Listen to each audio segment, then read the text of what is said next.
Je dis merci à tous mes invités, Paul Bélanger, Karim Akouche, Lucie Poirier, Jean-Yves Métellus, Henri Saint-Fleur et Vincent Couleur. Merci, on les applaudit mesdames et messieurs. Je vous dis mille fois merci. C'est grâce à vous qu'on va continuer cet événement qui dure depuis déjà 4 ans, on est dans la 4e année. Et la dame derrière le piano qui est là toute la soirée assise pour accompagner ceux qui vont lire et clamer. Sophie Thorin, on l'applaudit.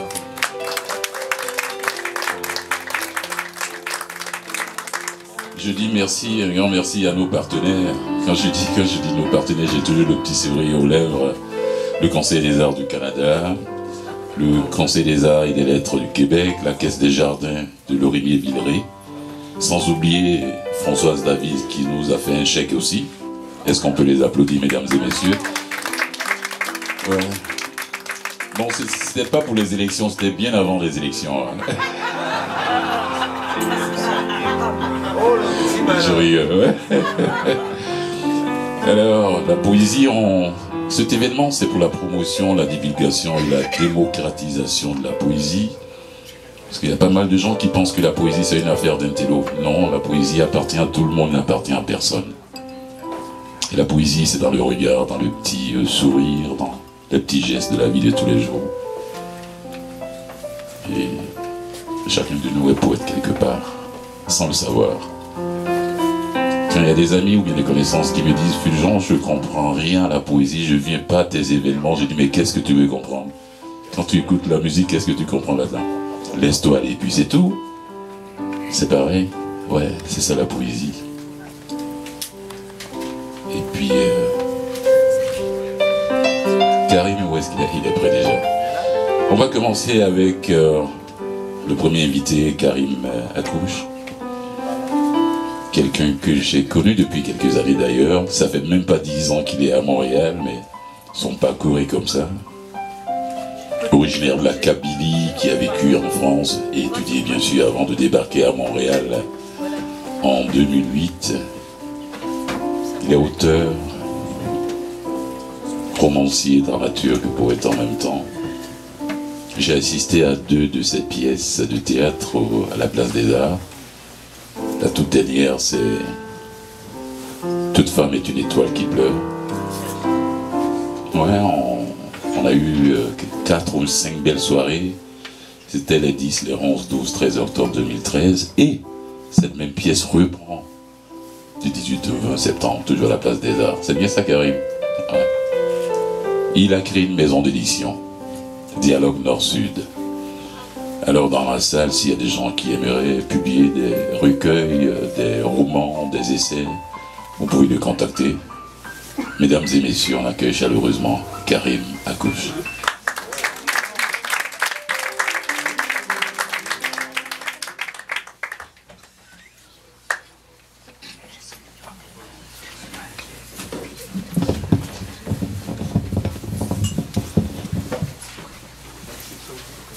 Bonsoir tout le monde.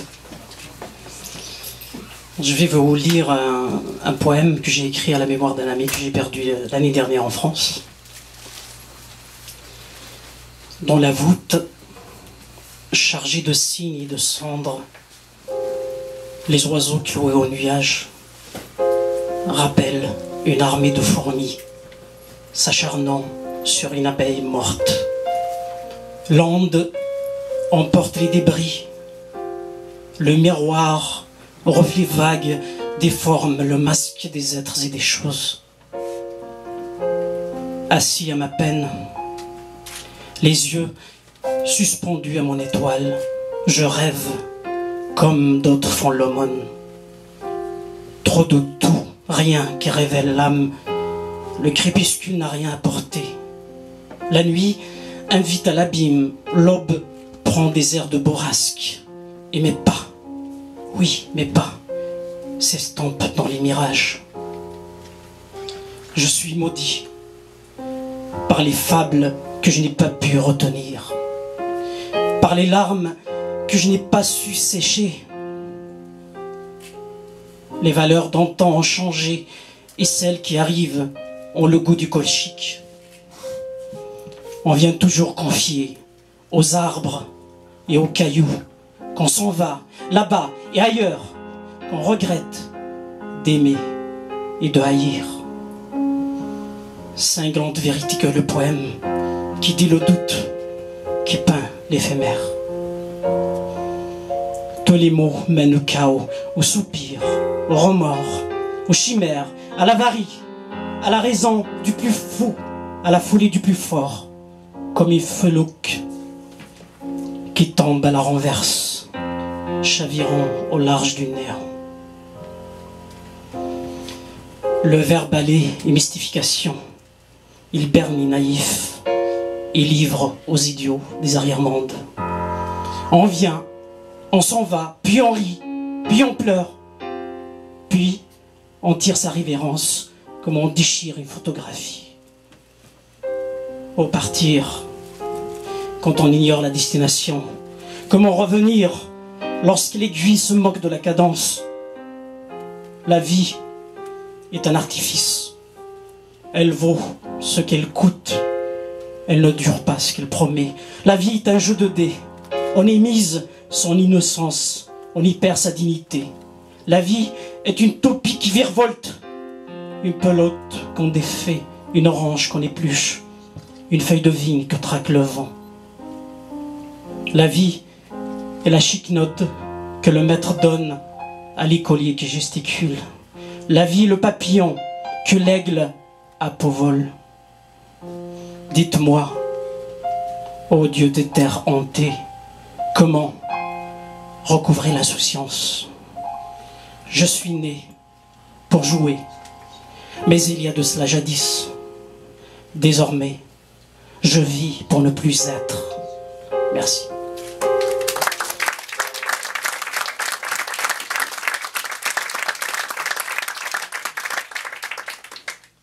Je vais vous lire un deuxième extrait donc, de ma pièce « Toute femme est une toile qui pleure ». Ça parle de la maman.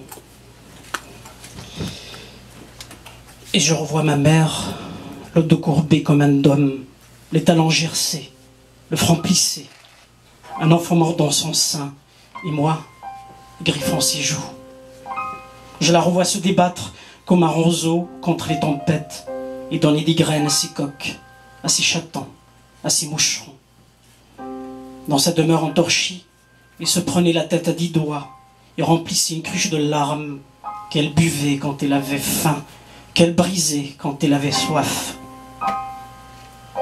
Elle avait l'art de pleurer et la décence de gémir tout bas, quand, dans le grenier, il n'y avait que parois rancies, cendres et urine d'ora. Elle faisait des thés avec des feuilles de néflier, des fleurs de citronnier et des pousses sauvages. Elle faisait des galettes avec des glands, avec des racines, avec des écorces, avec le sel de sa sueur. Elle dessinait des motifs sur des objets en terre cuite et ne contait des fables d'ogresses et de sorcières. Avec un peigne denté, elle se brossait la tignasse qu'il avait à l'eau de roche et au savon de Marseille. Elle nouait un pagne couleur des champs autour des hanches. Et elle accrochait et broche à son sein qui allaitait les misères. Ma mère était une lavandière qui essorait les tuniques de mon père dans les rivières cropissantes. Ma mère était une muletière qui cueillait des fagots de bois des forêts hantées. Ma mère était une mécanique qui avait une main sur le feu l'autre dans l'eau, un pied dans la terre et l'autre dans le ciel.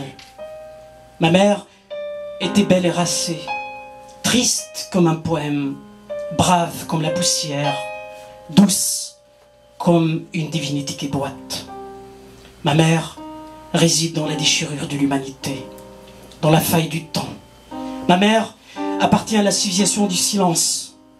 Elle a la cicatrice dans l'âme et la plaie dans l'histoire. Elle habite dans l'injustice éternelle. Elle habite dans la souffrance des dieux. Ma mère habite à l'ombre des saisons. Ma mère a loué un coin au pied de la religion. Ma mère est enchaînée au pied de l'homme. Merci infiniment.